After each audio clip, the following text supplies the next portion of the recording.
Good morning students and welcome to mathematics class. Now this is the question number 7, exercise 6.1. The length of x of a rectangle is decreasing at the rate of 5 centimeter per minute and the width y is increasing at the rate of 4 centimeter per minute. When x is equal to 8 centimeter and y is equal to 6 centimeter, find the rates of change of the perimeter and the area of the rectangle.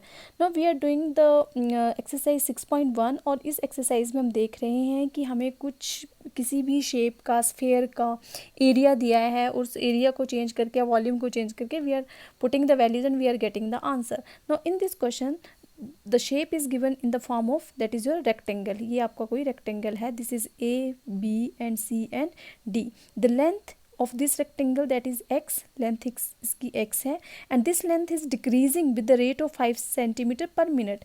पर minute के हिसाब से इसकी जो length है वो decrease हो रही है एंड द विड्थ, और जो इसकी विड्थ दी है that is y centimetre, that is increasing. Means अगर इसकी जो लेंथ है वो डिक्रीज हो रही है तो इसकी ब्रेथ इंक्रीज हो रही है. इंक्रीज जो हो रही है वो किस रेट से हो रही है? 4 सेंटीमीटर पर मिनट से, और डिक्रीज हो रही है length that is 5 centimetre per minute से.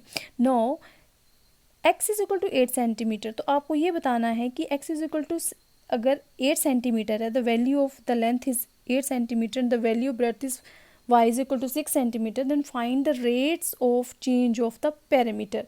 तो रेक्टेंगल में क्या निकालना है? पेरीमीटर की बात है और the area of the rectangle. दो चीज़ें, area of the rectangle and the perimeter. So what we will do similarly we have done in the previous questions. Solution is, let any instant of the time t, length of the rectangle is x and the breadth of the side of the rectangle is by, perimeter be p and the area be a. Now what is the formula of the perimeter of the rectangle? That is p into 2 into l plus b. Here length is x and breadth is y and the area of the rectangle is length into breadth, that is x into y. Now we have given that dx upon dt that is equal to minus 5 centimeter per minute. Because हमने question में देखा कि rectangle की जो length है वो decrease हो रही है तो हमने यहाँ पे साइन दिया negative. And dy upon dt that is the breadth of the rectangle that we have given 4 centimeter per minute. Now what we will do, now we will take the perimeter that is p is equal to 2 into x plus y and we will just differentiate both the sides with respect to t, क्योंकि इसने बात ही की है time के साथ 5 centimeter per minute in the question. So we will do the differentiation of the perimeter of the rectangle with respect to t, that is dp upon dt and that is equal to 2 into dx upon dt plus dy upon dt. यहाँ पे x की differentiation with respect to t and y की differentiation with respect to t. Now dx upon dt plus dy upon dt की values हमें question में दी हैं. Now we have put the value 2 is equal to minus 5. Minus क्यों लिया? Because the length is decreasing, that's why we have taken the minus, plus 4 centimetre per minute and the perimeter rate of change of perimeter is minus 2 centimeter per minute. So this, therefore the perimeter of the rectangle is decreasing at the rate of 2 centimeter per minute. Now the b part is the area of the rectangle. Now we know that what is the area of the rectangle, that is length into breadth, that is x into y. Differentiating both the sides with respect to t we get d upon dt that is equal to, यहाँ पे लग रहा है product rule. Product rule आपका बोलता है first function to derivative of second function plus second function to derivative of first function.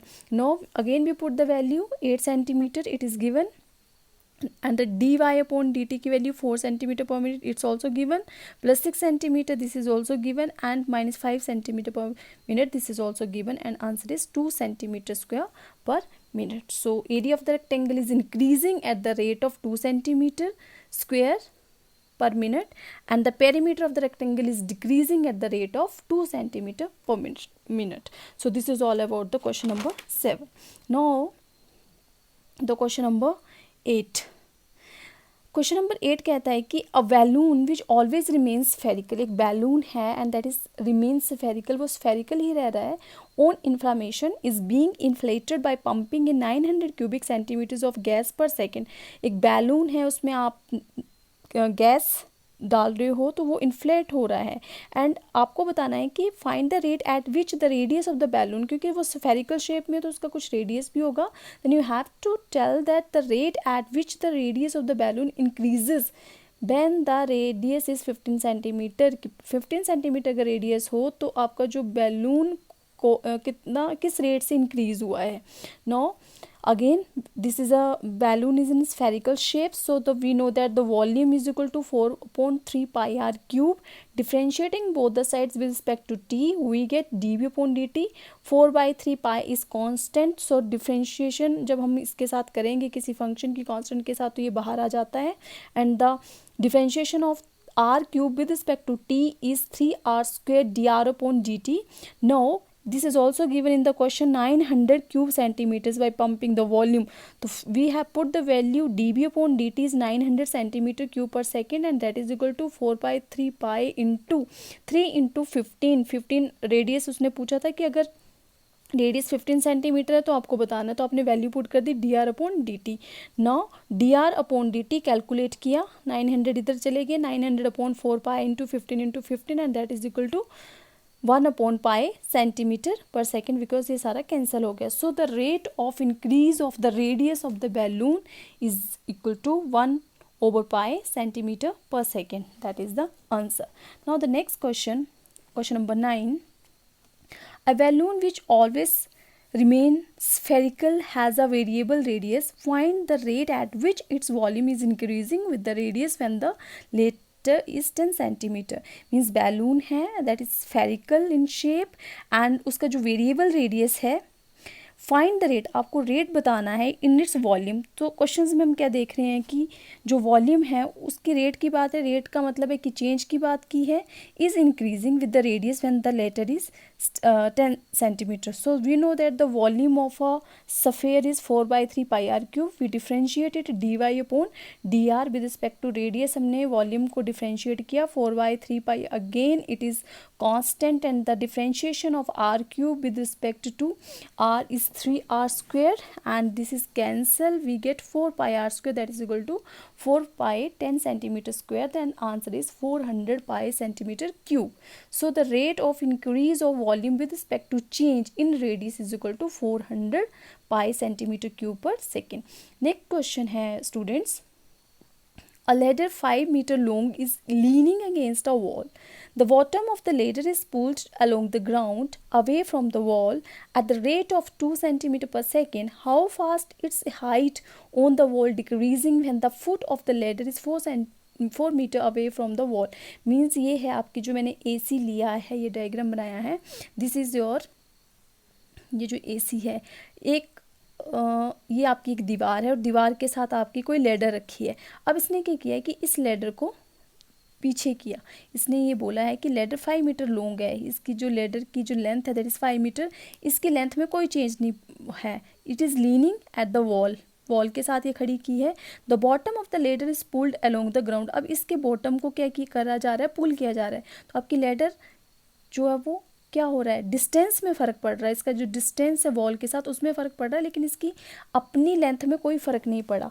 तो ये जो डिक्रीज हो रहा है that is in the rate of 2 centimetre per second. How fast is its height on the wall decreasing. तो देखिए आपकी this is the height, ये हाइट है जो मैंने वाई लिया आपने, दिस इज़ द हाइट. अब हाइट जो वो डिक्रीज हो रही है, पहले ये थी फिर ये आया फिर ये आया फिर, और डिस्टेंस जो वो बढ़ता जा रहा है, लेकिन लेडर की जो लेंथ है वो सेम रह रही है. So when the foot of the ladder is 4 metre away from the wall. तो हमें ये निकालना है कि हाइट जो है वॉल की वो कितनी डिक्रीज हुई जब फुट ऑफ द लेडर जो है वो 4 metre away from the wall है. So I have written if the foot of the ladder is at the distance x from the wall and the top is at a height of y at instant of any time t, then तो this is a Pythagoras theorem. Pythagoras theorem यहाँ पे लगाई और Pythagoras theorem क्या बोलती है, h square is equal to x square plus y square. X is the, this is the distance BC and y is the height. Now again differentiating both the sides we get dy dt upon 5 square 25 centimeter square, that is equal to again product rule 2x upon dx upon dt with respect to t plus 2y upon dy upon dt. Now we are given dx upon dt की हमें value दी है 0.02 metre per second and x is equal to 4 centimetre है. अगर x 4 centimetre तो Pythagoras में से हम y की वैल्यू निकाल सकते हैं and we find the value of y that is equal to 3 metre. Now hence from the equation number 1 we have the value D Y upon D T, because this is a constant, तो constant की definition 0 होती है, and 2 into 4 into values put कर दिया, and we get the value of D Y upon D T, that is 0.16 upon 6 metre per second. Rate of decrease of height on the wall, अब metre per second लिए तो इसको हमने change किया centimetre per second में, we get 16 upon 600 metre per second, that is equal to 1600 upon 600 centimetre per second, and answer is 8/3 centimetre per second. Again the question number 11. A particle moves along the curve. एक curve है 6y is equal to x square plus 2. Particle move कर रहा है. Find the points on the curve at which y coordinate is changing. आपको वो points find out करने हैं जहाँ बाई कोऑर्डिनेट में, where the y coordinate is changing 8 times as fast as the x coordinate. आपको एक कर्व दिया है, कर्व में पार्टिकल मूव कर रहा है और आपको वो पॉइंट्स फाइंड आउट करने हैं कर्व में कि जिसमें बाई कोऑर्डिनेट जो वो चेंज हो रहा है कितने times, 8 time as fast as the x coordinate. Now the solution is, we are given that this is a curve 6y is equal to x cube plus 2. We will differentiate it, that is 6 dy upon dx is equal to 3x square. Dy upon dx is given, that is 8 times 6 into 8 is equal to 3x square, and we get the value x, that is equal to plus minus 4. When x is equal to 4, we will put the value here in the equation of the curve, that is 6y is equal to x cube plus 2, and we get here the value 4 cube plus 2, 6y is equal to 4 cube plus 2, and y is equal to 66 upon 6, that is 11. So first point is 4 and 11, and second point is when x is equal to minus 4, then 6y is equal to minus 4 whole cube plus 2, and y is equal to minus 62 upon 6, that is equal to minus 31 upon 3. So the required points हमारे आगे 4, 11 and minus 4 and 31/3, and this is the answer. Next question, the radius of an air bubble is increasing at the rate of half centimeter per second. At what rate is the volume of the bubble increasing when the radius is 1 centimeter? तो इसमें क्या एक air bubble है, और air bubble students किस shape में होगा, sphere की शेप में होगा, एंड वो इंक्रीज हो रहा है किस रेट से, हाफ सेंटीमीटर पर सेकेंड से. At what rate is the volume, तो आपको वॉल्यूम ऑफ द बबल बताना है कि किस रेट से वॉल्यूम ऑफ द बबल जो वो इंक्रीज होगा जब radius is 1 centimetre. So it's so simple question, if you know the formula of the volume of the sphere. Now what is the volume of the sphere, that is v is equal to 4 pi r cube. Now differentiating both the sides, db upon dt, 4/3 pi again constant आ गया, 3r square dr upon dt with respect to t किया, that is equal to 4 pi r square dr upon dt. again हमने values put कर दी, and we get the value 2 pi centimeter cube per second. So this is your question. Now the question number 13, a balloon which always remains spherical. again यहाँ पे balloon की बात है, again sphere की बात है, and has a variable diameter 3/2 into 2x plus 1. find the rate of change of its volume with respect to x. So similar question is this, diameter of the balloon is given, that is 3/2 2x plus 1. now diameter is given, then we can find out the radius, that is radius of the balloon is 3/4 into 2x plus 1. the volume of the balloon is given by, what is the formula for the sphere, that is 4/3 pi r radius cube. we put the value 4/3 pi and radius, that is 3/4 into 2x plus 1. now we calculate it, that is 9 pi upon 16 into 2x plus 1. differentiating with respect to x, we get db upon dt, that is 9y upon 16 is constant, and the differentiation of 2x plus 1 whole cube, 3 is 3 into 2x plus 1 into 2 into differentiation of 2x, that is 2, that is equal to 27 upon 8 pi 2x plus 1 whole square. this is the answer. Now the question number 14, sand is pouring from a pipe at the rate of 12 centimeter cube per second. the falling sand forms a cone on the ground in such a way that the height of the cone is always 1/6 of the radius of the base. Basically क्या बोल रहा है ये कि ये कोई sand is पाउडरिंग, sand गिर रही है फ्रॉम अ पाइप. ये कोई पाइप है आपकी, this is your pipe, and यहाँ से आपकी सैंड जो है वो गिर रही है, और जब सैंड गिर रही है नीचे तो वो सैंड एक कोन बना रही है, this is your cone, cone की फॉर्म में सैंड जो वो गिर रही है. Sand is pouring from a pipe at the rate of 12 centimetre cube per second. The falling sand forms a cone, इसने देखो कोन बना दिया ये, this is your cone, on the ground in such a way, इस तरह से cone बना रहा है that the height of the cone is always 1/6 of the radius of the base, की हाइट ऑफ द कोन जो दैट इज इंक्रीजिंग और जो इसका वॉल्यूम है पाइप का सिलेंडर का वो डिक्रीज हो रहा है। इस तरह से इसने सैंड ने अपना शेप ली है, कोन की शेप ली है। How fast is the height of the sand cone increasing when the height is 4 centimetre. तो आपको ये बताना है कि हाइट ऑफ द सैंड कितनी होगी कोन की जो इंक्रीज हो रही है, और रेट किस रेट से हाइट ऑफ द सैंड जो वो इंक्रीज हो रहा है when the height is 4 centimetre. अब स्टूडेंट्स इस क्वेश्चन में हमें ये पता लगाना होता है कि हम सिलेंडर को लें या कोन को लें, लेकिन आप क्वेश्चन में देखेंगे तो इसने ऊपर कोन की बात की है और जो पूछा है वो भी कोन का ही पूछा है, तो we will take the cone. Here, let at any instant of time t the radius of the base of the cone be r, its height is h and the volume of the sand cone is v. Now h is equal to 1/6 into r, क्योंकि ये आपको condition question में दिए कि the height of the cone is always 1/6 of the radius of the base. Now question arises here कि हम h की value भी सीधा पुट कर सकते थे, but we will not the value put the value of h directly, we will take the value of r from this equation that is equal to 6h.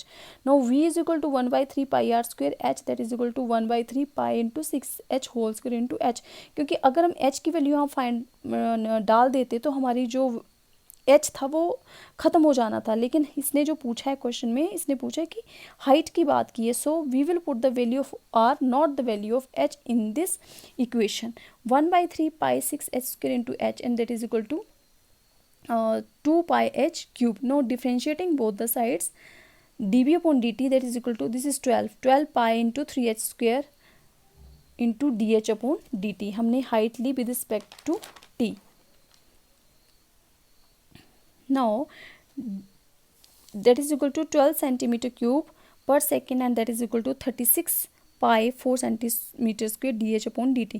Now the value of h is 4 centimeter and dv upon dt is equal to 12 centimeter cube per second. Now dh upon dt is the लेंगे इसको तो is equal to 12 upon 36 pi into 16 centimeter per second and 1 upon 48 centimeter per second is the answer. Next the question number 15, the total cost of c of x, that is the cost of in the variable x in rupees associated with the production of x units of an item is given by this. Find the marginal cost when the 17 units are produced. Student, जब भी आपको ये marginal cost कहीं पे भी word आता है तो you have to find out the rate. So here the cost of total cost in rupees is given this, so we have to find the marginal cost. तो marginal cost मैंने आपको बताया rate, this is a rate of change of dc upon dx. We have to differentiate this dy upon dx into 0.007x cube minus 0.003x square plus 15x plus 4000. So this is constant, so this is 0 differentiation, and if we do the differentiation of 0.007x cube, that is 0.007 into 3x square, क्योंकि x square 3x square की क्या हो जाएगी 3x square minus 0.003 into 2x plus 15 plus 0. Now we get the value here 20.967 after the calculation. Now the question number 16, the total revenue in rupees received from the sale of x units of a product is given by r of x is equal to 13x square 26x plus 15. Same question similar with the question number 15, marginal revenue पूछा है इसने, तो इसकी हम differentiation करेंगे तो that is dr upon dx and dr upon dx आ जाएगा आपका that is dy upon dx 13x square plus 2 into bx plus 15 13 into 2x plus 26 और कांस्टेंट की differentiation 0 and we get the answer 208. So this is all about 6.1 and the question number 17 and 18, it is a 1 mark question. You will do yourself. Thank you.